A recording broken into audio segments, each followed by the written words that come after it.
Hey everyone, happy Friday, first Friday of November. So hope everyone's doing well. Hope everybody's having a great week so far. It's Friday, always a good thing. Hope everybody has good plans for the weekend.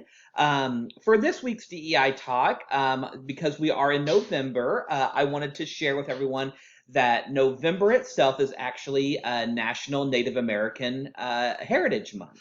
I think in the early 90s, President George H.W. Bush passed a resolution through Congress for National American Indian Heritage Month. It's now known as National Native American Heritage Month. So a whole month celebration to honor the achievements and contributions of Native American people, as well as we can celebrate their vibrant culture and the rich history.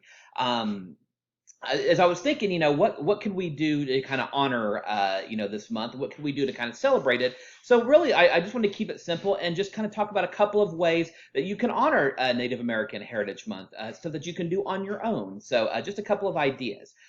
First thing that you can do, I know a lot of these might be kind of hard to do because of COVID right now, but you can do it virtually. You can get onto certain websites. So just to give you some ideas, maybe visit a reservation or a museum. I actually read that the United States holds in trust 56 million acres of land for various Indian tribes and individuals. And there are approximately 326 reservations. Now, I honestly don't know if there are any close to here, close to where we live, but it's still a good idea to maybe at least get on a website to look at some Native American museums or do a virtual view of a reservation. It's really fascinating stuff. Again, I know I've talked many times about being from Oklahoma.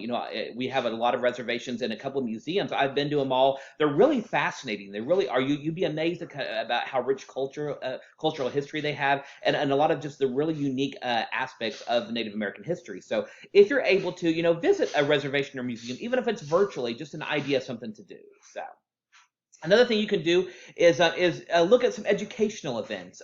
The Library of Congress and the National Archives are two of the many national institutions that are hosting events this month about Native American history. So get onto the Library of Congress's website, get onto the National Archives website, and they can kind of guide you onto some cultural and educational events that you can look at, and even some local stuff that they have available to look at some education stuff for this event. So.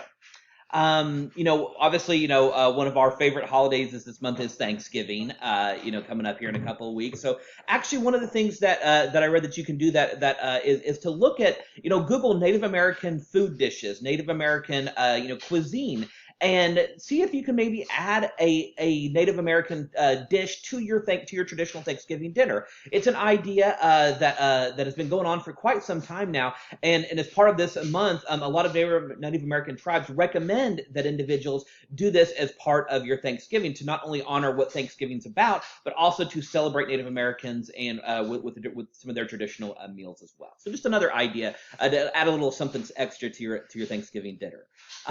Read the work of Native American authors or watch, Native American movies. If you just Google Native American authors or Google Native American movies, there's a ton of information out there. And if you need some books or movies, Black Friday is not that far away. Add it to your Black Friday wish list. So just some different things. And I think the National Archives, as I just mentioned a second ago, they actually offer some reading materials for Native American history and such. So just another idea.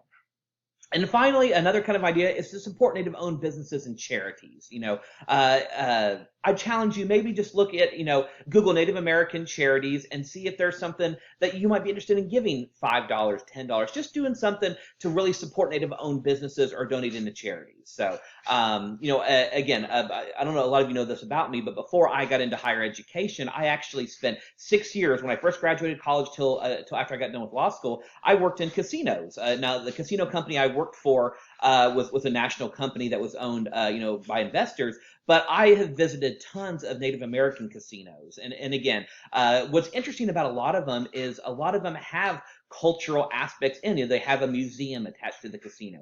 They have, a lot of information to learn about the tribe that owns the casino. So you can do something as simple as that, if you're somebody who likes to go to casinos, maybe visit a casino, and instead of just, going straight to the slot machine or the blackjack table, take a second and look over some of their art that they have displayed, or look over some of the reading materials that they offer. You really will be amazed about the history of the tribe and how they have, what they've done throughout the years. And it's really just a great learning experience for you. again, November, National Native American Heritage and History Month. I hope you will at least do one of these things to just try to educate yourself more to really learn the story about Native Americans in our country. So again, happy Friday, everyone. I hope this was informative. I've enjoyed doing them, and I hope to continue to do them every week. So if you have any questions, let me know. Otherwise, have a wonderful Friday and a wonderful weekend. Thanks, everyone.